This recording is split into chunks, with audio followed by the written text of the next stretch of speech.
I am walking out of this because this is a farce. That's just so disrespectful. Delete that bit. You got a lot of nerve. That guy's a complete nut. You're still fucking filming me?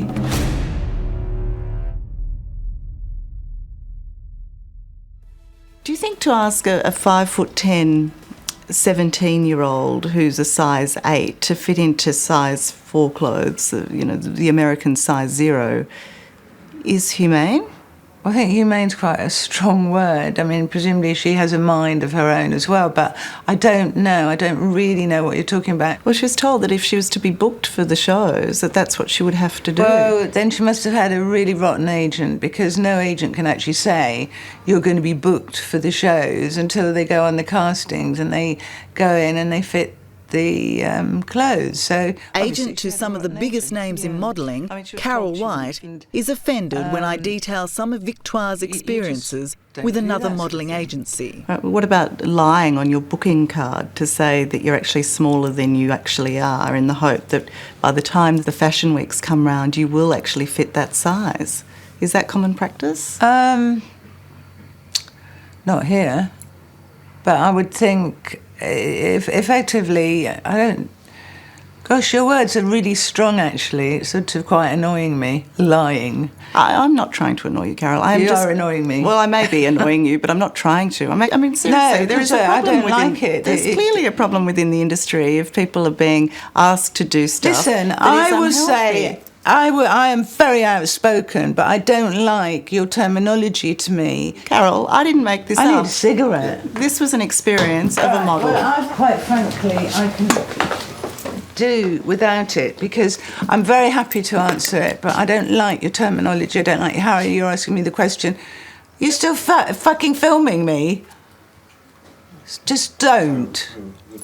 No, I'm really annoyed because I thought this would be quite a broad interview. Yeah, well, if we can continue, it will be. Thanks for your time. Get me out of there. I'm fucking furious. So just for clarity, you're not a medical doctor? I'm not a medical doctor, no. But I am a doctor of natural sciences. Am I right in thinking that, in fact, your expertise is in studying microfossils, little fossils? My expertise is in many areas. One of them was microscopic fossils. But actually, just for the record, you have no formal medical training. I wouldn't say that, because I did a course of nursing when I was young. But do you believe you know more than most doctors? Yes, I believe I know more than most doctors.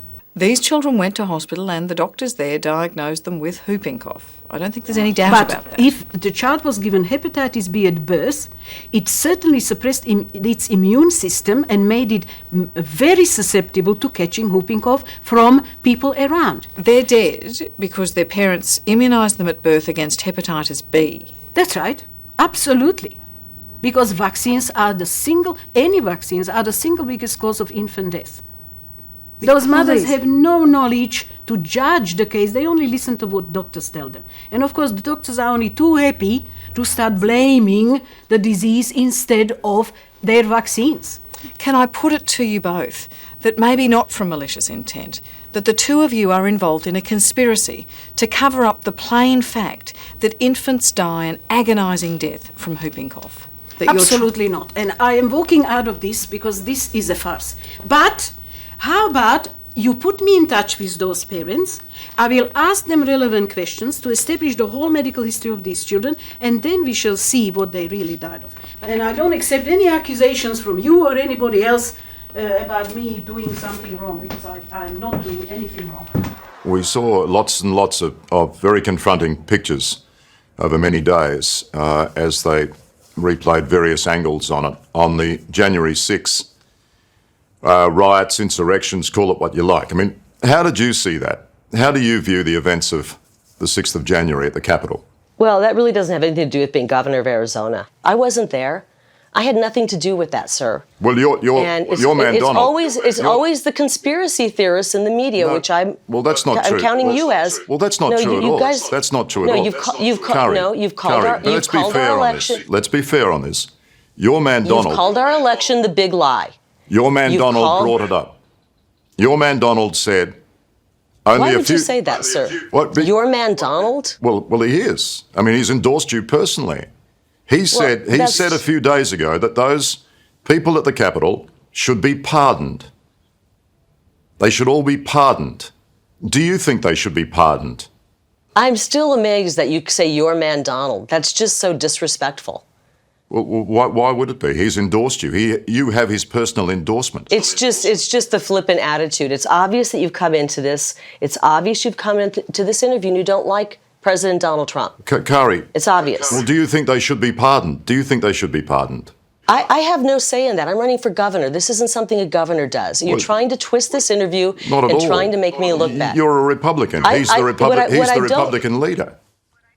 What I don't like is that people are being held in prison without being charged. That's un-American. Maybe they get away with that stuff in Australia. Perhaps in Australia, because you've given your rights away, you melted down all of your guns, and you guys have no freedom, that you find that okay. But here in America, we do things differently. We have something called the U.S. Constitution, and we have rights. So we'd be better off having more guns here. I mean, what? You would be better off... Yeah, you would. You absolutely would, sir. You absolutely would. I feel so sorry for the people in Australia, have no power. The only thing keeping us from being Australia right now is our Second Amendment. And we will never, ever let that go. Mark my words. What we saw happening in Australia, where you have internment camps and people are being forced, if they've encountered anybody with COVID, to be locked into a quarantine camp, is the most horrifying thing I think I've ever seen a government do. It's frightening. And if you can't see that, I feel sorry for you. Would it have been better? This is our last question, Liam. We have to run, but thank you for your time. Just answer me this one question. One more question, Kari. Well, no, I've already told you we're done. Thank you so much. That guy's a complete nut. Seriously, a complete insane person. You said last year when you were here, you said that you were looking forward to Sydney because the questions were asked of you of the environment without drugs. In fact, it has been pretty prominent. The drugs have been prominent in these games. Does that disappoint you? Do you?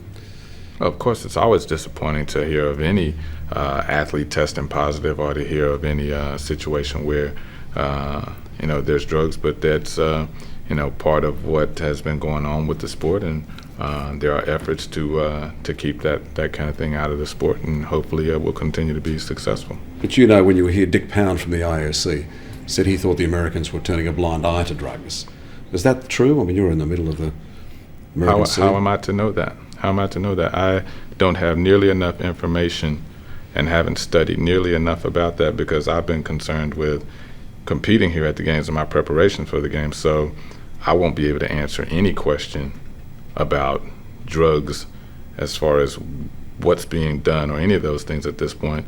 I think it would be foolish of me to start trying to answer those questions without the information. But and I'm not going to answer any more questions from you about that. Yeah. Well, but you're in the middle of it, aren't you? In America, do you get tested? You think as much as anybody else? I'm not going to answer any more questions from you about that. Is that not a fair question? I'm not pushing any further. Is that just a fair question that it happened when it was there? You know it's going to happen when you go home. You know it's in the headlines at home. I'm not asking. There's never a question about you. I'm just talking about drugs. Okay. Okay. Thank you. I don't know, maybe Michael was just having a bad day. When I am here next year, you don't have to worry about doing anything else with me. You understand that? Okay, fine. Okay, I'm glad you understand that. Good. So you don't even have to waste your time or anyone else's time by asking anyone about Why? doing anything. What's offended you? And I think that, one of the fundamental changes I went through when I got out of jail is I was like, I am never going to engage in another transaction or do another deal or get involved in any business at all where other people are not getting at least more value than I'm asking for in return for money. The point is I'm a little bit older and wiser now, okay? But the self-styled redeemed Belfort doesn't seem to have convinced the US authorities. To me, they have very little credibility right now. I've been trying to settle this thing for years, and they've essentially stonewalled me at every step. So I've said enough about this. Let's move on. Let me ask you this one thing. Let's move on, okay? Honestly, I'm ready. I'm not going to get attacked here. You're here, so I'm done with this. Next.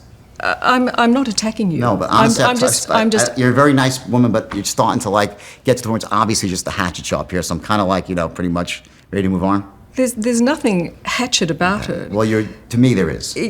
Well, the last thing is that apparently you have an oral contract with your management, the Fordham Company. Is that an attempt to hide your income? Next question. I think the peanut gallery is going to start chiming in really quickly. We've been audited. I think you can air what you want here out of this interview. It's done. Oh my can't God, you got a lot of nerve, boy. I'll tell you. Honestly, really, honestly. Why really, can't I that is ask just these honestly, questions? and I was told this was a friendly, nice interview, and no one has ever treated me as disrespectful as you have, really. Okay? They've had time to watch them because we've been holding At first, Fergie was completely open with me about what she calls her hell of shame. So you 500,000 in. Yeah, but that's in wire transfer. That has to be wire transfer. I mean, obviously. The scandal features prominently in her new autobiography and a tell-all TV documentary. The News of the World scandal was my rock bottom. But when we sat down inside to discuss it further, our conversation turned toxic. I mean, did you take the money? At one stage you had $40,000 cash sitting in front of you. Did you take it? Absolutely, yes. And it was given to me and I got it in the car and then returned it straight away. Once the scandal broke? As soon as I knew it was a scandal, not once it broke, Michael. But don't try and trick me now, because I'm not going to play this game. Delete that bit. John, can you just delete it, please, that bit? Because I don't want to go down this... Duchess, I'm asking very fair questions of you. No, I just too tabloidy. John is Sarah's Australian agent, off-screen. This is everything you've written in your book, though. Yes, I know, but it's the way... And you're releasing your book, and you've agreed to do the interview. The book has already been released, and the thing is, I'm not going to go down to this point. I'm going to answer your questions, but that's done. It's finished. I've answered it. Thank you very much. Moving on to the next question. This is just the starting point of this year in your life that you've written about. Thank you very much. It's pivotal. It's what started the whole thing. Thank you. You do write, though, that this tabloid scandal, in fact, you almost feel thankful for it. It let you, I don't know, review your life, see where you were at. It's an interesting way to look at being involved in a controversy like that it helped you in a way. Sorry? What's your question? In the book, you write that the News of the World scandal almost helped you, that it let you look at your life. I'm very grateful to being in that position in a way when I hit rock bottom, because of it, it woke me up. How big a wake up has it been? What more can I say? What more can I say? The biggest. You can't possibly. Yeah. You can't possibly. Of course it has. How has it affected... Remember. What's she called? Cindy. Yeah. I'm going to take 5 minutes. I'm sorry? No, nothing. I'm just going to take 5 minutes.